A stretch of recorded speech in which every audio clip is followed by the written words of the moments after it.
Know the difference with Annex Wealth Management? Corey Borchert is back, financial planning specialist and a CFP in our extremely talented financial planning team. Welcome back, Corey. Hey, thanks, Danny. There's a lot of rules of thumb in life. Some work, some don't.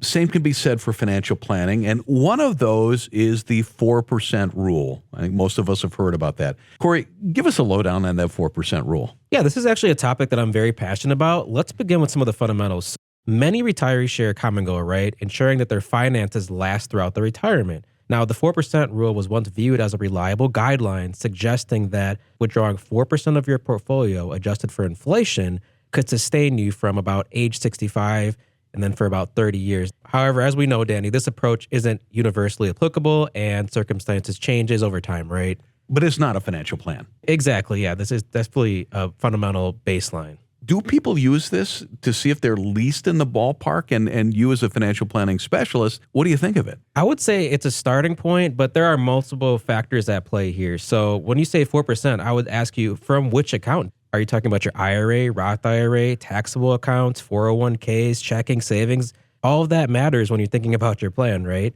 I would say there's many other factors, right? What types of investments are you withdrawing from? That's going to matter. Your earning return may not keep up with your overall spending needs. What are your other sources of income? We're talking about your portfolio here, but what about your Social Security, pension, annuity, other sources of income? Those all play a factor as well. Think about tax diversification. What are your goals for your assets when you pass away? You can plan around that for your distribution plan, and then timing of it. Are you retiring at the bottom of the market or at the top? All of this is going to play a factor. There's many other factors to consider. Yeah, see, I thought the 4% you'd just apply to the whole thing, but that's also not good because it doesn't take into timing of when you're withdrawing that money, right? Exactly. Yeah, right. Okay.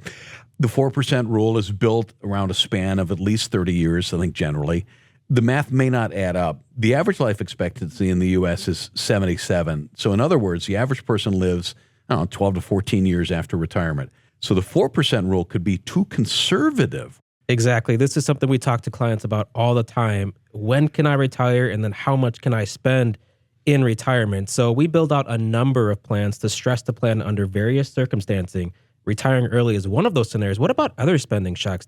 Think about like a long-term care event or a wedding or an unexpected grandchild. You're a grandpa, Danny, so I'm sure you understand grandchildren cost money. So you really want to make sure you're addressing all of those other circumstances. And so make sure you consult a good financial advisor that can help with those goals. We're with Corey Borchert, a financial planning specialist, also a CFP with Annex Wealth Management, talking about the humble and still somewhat lovable 4% rule. But it's too simple to rely on for retirement planning. 4% rule might not factor in continued growth of investments, right? Because once somebody retires, they're not done investing. Exactly. And there's actually a few different levers that you can pull on in retirement to help the longevity of your portfolio. Investment strategy is one of those levers. You can also utilize other risk management tools such as long-term care insurance or annuities. One of the largest expenses for retirees is actually taxes. Making tax-efficient withdrawals can also help you save a lot of money in retirement and potentially for your legacy as well. But before considering these strategies, you would want to discuss this with, a good financial advisor. So if somebody came into us and said, we just sat down before we talked to Annex Wealth Management and we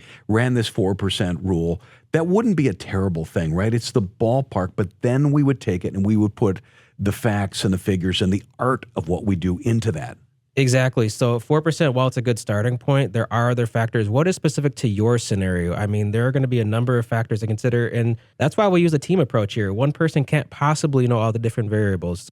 You want to run it by different people, get their opinions, and there's new rules and regulations all the time. Economic factors, think about it. We have an election coming up here. What happens there could have a huge impact on your portfolio. You've got to consider all of the factors. There's an election coming up? Yeah, exactly. No, you cannot miss it, ladies and gentlemen. That's why you need to go to annexwealth.com, click that Get Started button, because we're going to really help you on seeing where you are. And because there is that magical moment, and I'm sure you've seen it many times in the financial planning department, when you tell somebody that it's very possible for them to retire now or in 6 months or in a year, that's freeing.